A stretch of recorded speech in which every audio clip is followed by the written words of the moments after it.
The giant petrel bird of Antarctica has a very interesting defense mechanism that it uses whenever it's afraid of something. It projectile vomits on that perceived threat with enough force to knock down a human being. Crude, but effective.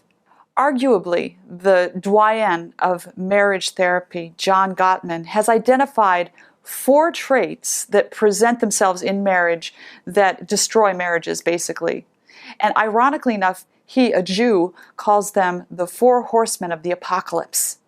And they are criticism, contempt, defensiveness, and stonewalling. We're going to look at one of them, defensiveness. The next deadly relationship sin is defensiveness. Often defensiveness and criticism work off of each other, and they compound one another.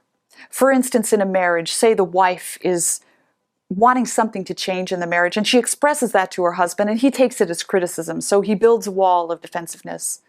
She doesn't feel heard, and so she asserts herself even more, and he builds an even higher wall.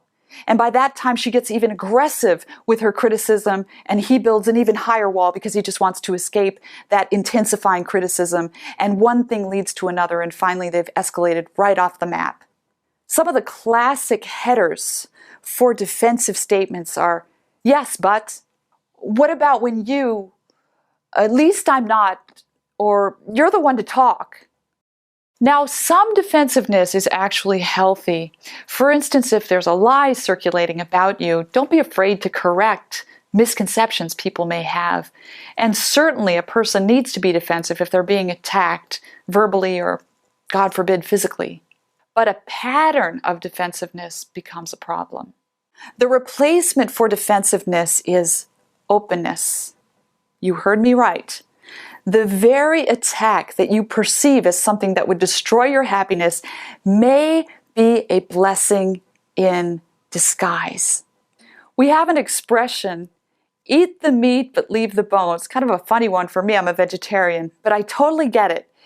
Take what that person is saying and extract from it the part that is valuable to you. There may be aspects to what they're saying, or maybe the way that they're saying it, that is unacceptable. But there may be something in what they're saying that is really a blessing in disguise. Often we become defensive because we have distorted thoughts about the particular interaction in which we are engaged. We might have like schematic underlying thoughts like relationships should always be happy, there should never be any problems, or I should be perfect, people should never find anything wrong with me, or if there are problems in the relationship, I must have failed.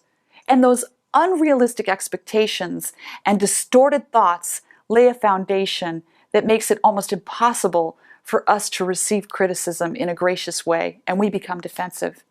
One of the exercises I like to engage in counseling is something that I call argue the other person's case. We are so inclined to defend our own agenda, and from that comes defensiveness. What I do is I try to reverse that trend with individuals so that they take the part of the other person and advance their agenda. Let me give you an example. Say there are 2 brothers, Tom and Jim. Both Tom and Jim want to have Christmas vacation with the large extended family at their house. What I would do is I would get them to argue each other's case. So that Tom would say to Jim, you know, Jim, you have more children and traveling is more difficult and inconvenient for you, so let's have it at your house. And Jim would say, you know, Tom, I know what you're saying, but I love your house. It's right on the beach and you have more space, so let's have it at your house. And they get used to the feeling of not being defensive, and they really kind of like it. And then what we find is that they can come together and solve the problem rationally without turning it into a power struggle. So next time you get in a conflict situation, try just looking at the situation from the other person's vantage point. And I think most of the time you'll find that kind of a little miracle occurs. Voila, defensiveness gone, communication happening, love flowing.